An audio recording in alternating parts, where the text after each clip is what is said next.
மக்களே, மீன் க்ளீன் பண்ண போகிறேன். நெத்திலி மீன் க்ளீன் பண்ண போகிறேன். ஸோ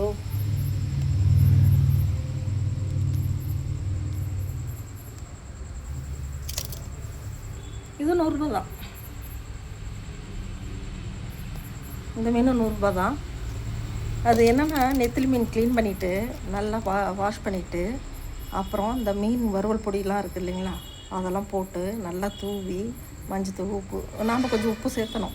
உப்பு சேர்த்தி நல்லா பெரட்டி எடுத்துட்டு கொஞ்சம் நேரம் ஊற வச்சுட்டு ஒரு 40 நிமிஷம் ஊற வச்சுட்டு அதுக்கப்புறம் மீனுக்கு தேவையான மசாலா கிசாலா எல்லாம் அரைச்சி மாங்காய்லாம் வெட்டி வச்சு வெங்காயம், அது உங்களுக்கே தெரியும், மீன் குழம்புக்கு என்னென்ன தேவையோ அதெல்லாம் ரெடி பண்ணி மீனை, நெத்திலி மீனை எண்ணெயில் பொரிச்சிட்டு நல்லா பொரித்து எடுத்துட்டு அதுக்கப்புறம் அந்த பொரிச்ச மீனை, நெத்திலி மீன் பொரிச்ச மீனை மீன் குழம்புல போட்டோம்னா அப்படி ஒரு டேஸ்ட் கிடைக்கும், நல்லா இருக்கும்.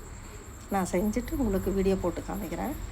மீன் நல்லா கழுவி மீன் பொடி போட்டு நல்லா மீன் வறுக்கிற மாதிரி வறுத்து அதுக்கப்புறம் வறுத்த பிறகு மீன் குழம்புல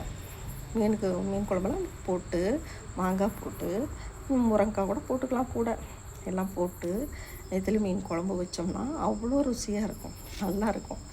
அதுக்கு தான் சொல்ல வந்தேன். வறுத்துட்டு அதுக்கு தான் இந்த வீடியோ. மீன் வறுத்துட்டு அதுக்கப்புறம் குழம்புல போட்டோம்னா அவ்வளோ ஒரு டேஸ்ட்டாக இருக்கும், நல்லாயிருக்கும், ருசியாக செஞ்சு பாருங்கள், அருமையாக இருக்கும். இப்போ வாஷ் பண்ணிவிட்டு க்ளீன் பண்ணிவிட்டு உங்களுக்கு காமிக்கிறேன்.